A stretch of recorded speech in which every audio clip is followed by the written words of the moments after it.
Yes, the moment of release was, without any doubt, the greatest of my life, and in the lives of all my fellow prisoners of war of Oflag XIII B. We'd been moved from the camp in which we'd spent 18 weary months and had gone through a somewhat anxious period, expecting a further move from day to day. But the move never came, and every day brought the American troops nearer to us in their spectacular advance through Germany. We were standing at the edge of a slag heap in the little railway town of Lollar, a few miles north of Gießen, when the great moment came. It was epitomized by a great cry of the American tanks, a concerted shout which went up in English, French, Russian, Polish, Dutch, Italian, German, in fact in almost every conceivable language, from the packed group of people from every corner of Europe and the British Empire to whom the arrival of the Americans meant deliverance.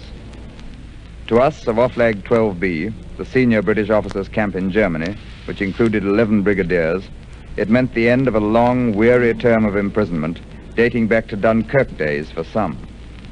To the French, Belgians, Dutch, Russians, Poles, and others, it meant emancipation from slavery. Rumors had been flying around for days about where the American troops were. German trucks returning from the front were continually claiming to have missed capture by minutes. But early on Wednesday afternoon, it became plain that the Americans were very close. Our temporary camp was a group of huts out in an open field with a slag heap and an arms factory, which had long since ceased active production, behind us. About 3 o'clock in the afternoon, things began to warm up. Shells began to fall ahead of us in the field, and machine gun fire began to get more and more intense. Soon we could see figures appearing on the horizon. It was decided to evacuate the camp to the German air raid shelters, which were dug deep under the slag heap.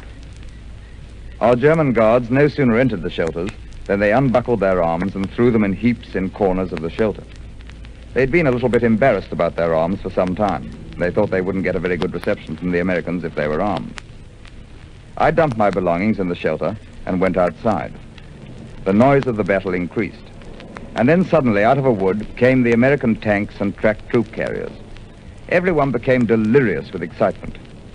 "Come on and see the American tanks," I shouted to some Russian girls who'd been working in the station restaurant. "American tanks? Невозможно," they cried. "Pas possible," cried the French. But it was possible. It was true. One of the troop carriers stopped. 2 men jumped out and came down to the far bank of the Lahn River, which separated us from them. I ran down the steep bank on my side. By the greatest piece of luck, there was an old barge tied up there. "How's things over there with you?" the Americans asked. "Fine," I said. "You want to come across?" "Yeah, can you get that boat over?" "You bet your life I can." And with 3 others, including the only American POW in the camp, I poled the rickety old craft across. "How are your guards?" the Americans asked when we were about in midstream. "Like lambs," I said. "You needn't worry about them." "Oh, we're not worrying," said one of the Americans, fingering his gun. We nearly upset the boat on the return trip, but we got our deliverers safely and dryly across. They forced their way through a cheering crowd of POWs and foreign workers. Relief lit up the faces of even the Germans. No more bombs, no more alarms for them. The worst of the war was finished as far as they were concerned.